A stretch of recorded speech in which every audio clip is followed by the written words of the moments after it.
I made the case that this should be a director level role, and they agreed. So I'm So a 18 months out of director of work, product. director Yep. of product at a startup. Boom. Yep. Yep. Total rock star. Where were you before we decided to work together?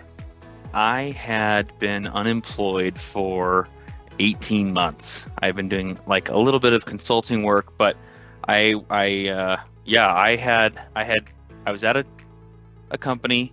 I had a pretty good job, product manager, leading a product team. And I was headhunted away to what I thought was going to be my dream job at the dream company, doing the kind of things that I really like to do, which is like that, I don't know, building product teams was Mhm. sort of what I was lured away with. And then when I got there, it was not that. And it was like everything that we then learned how to address in your program, actually.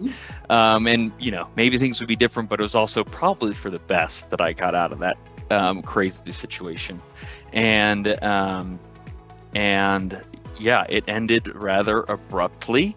I went to sign into my computer one day and couldn't. Like, it was that toxic. I was there for 6 weeks. It was traumatizing. I consider myself a fairly resilient person, and I don't know, as product people, we're used to a little bit of uncertainty. You're used to like a little bit of chaos and navigating a lot of these things, and maybe it comes with some practice, but a little bit comes naturally. And so then to feel like that is just ripped out of you, Yeah. that's the traumatizing part. So I can imagine that a lot of you here today maybe feel similarly to that. And I was devastated. I blamed myself. I did all the wrong things. That is to say, exiting that experience, I spiraled. I was like, you're what the hell do you know? You you don't know how product works. You don't know how to whatever do this job. You can't manage up. Well, it's hard to like Yeah. have your wings. I guess sometimes I described it having your wings clipped, but it felt like having my wings ripped off, you know? And I feel like as product people, part of our mindset is that there's always another lever to pull, a knob to turn. I'm very much like pulling strings, to try to find a better way forward. And then when the door is slammed in your face and you think that this was going to be the thing, that's really hard. So yeah, so I beat myself up and spiraled and spent about 18 months unemployed, phoning it in, frankly, right? And up to that point, and I think that a lot of you probably felt this way too, like recruiters were knocking down my door to get me out of the job that I was in and into another role. And then it was like the market just evaporated, which was also crazy. And so then for those things to like line up, then you really feel like you're worthless, right? But Mm. you do get to a point where something's got to change, or you become a self-fulfilling prophecy in a lot of ways. And that was kind of when we found each other.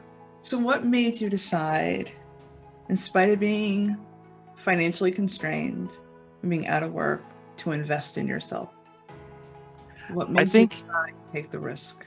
in our initial call, you identified a couple of things that, like, I don't know, just sort of reinvigorated me in a lot of ways, of just like, oh, I do have value. You immediately recognize that, like, because I can be, I think, gregarious, and a fun person, generally speaking. I mean, one of my strengths, you guys might do some of this strengths exercise stuff, but is in humor. And one of the things that I really learned through the program was that, like, the things that you take for granted in yourself are the things that make you unique, special, and powerful. Humor was a thing that I had sort of taken for granted or thought was like a negative, but it turns out if you apply it correctly and apply it strategically or with a little bit of wisdom, it can be a really powerful and inspiring tool. So, and then you identified like this sort of what my unique value proposition could be, or like a version of it. And while I didn't land in that intersection, it still helped me think outside the box and think about the strengths that I do have that make me unique and valuable and bring impact where I can. So, the thing that made the big difference for me was the group work. I kind of describe it as like a Montessori coaching program. Like, you're not going to learn product fundamentals here. If you want to work on those things, you absolutely should.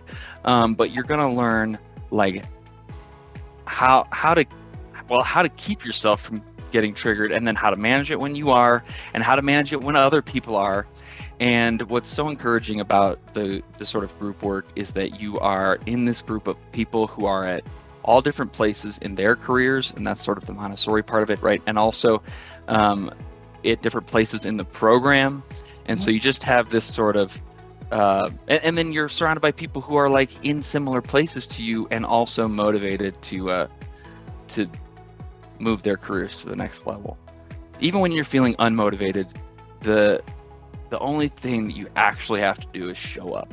Because also when you're surrounded by 20, 30 other people who have showed up, and then remember that like, man, they probably felt the exact same way as I did showing up to this meeting, that is like the barrier breaker that you need to then show up and participate and be active in the conversation. And tell folks, what is your brand? How would you describe your brand, your unique value proposition that we came up with? Might tell me about yourself is I sort of describe myself as a scientist by education, an explorer by nature, and an entrepreneur by accident.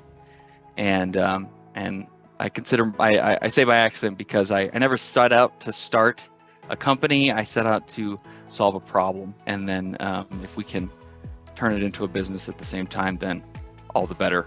And that is sort of what has guided me through my career. That's sort of been like this central thread. And I have a very strange career, but it's that like connecting thread of the way that you think about problems. That's what your unique value proposition is. That's what makes you valuable as a product person, to a company. And that's the story that you have to tell. So you're talking to you, all these folks 18 months ago, what would you tell them? You're not alone. And that means so many things, and just like knowing that, like people care. So, you're not alone in that way too, right? Like you have people around you often, but you can still feel alone. And part of that is just like, you do it to yourself.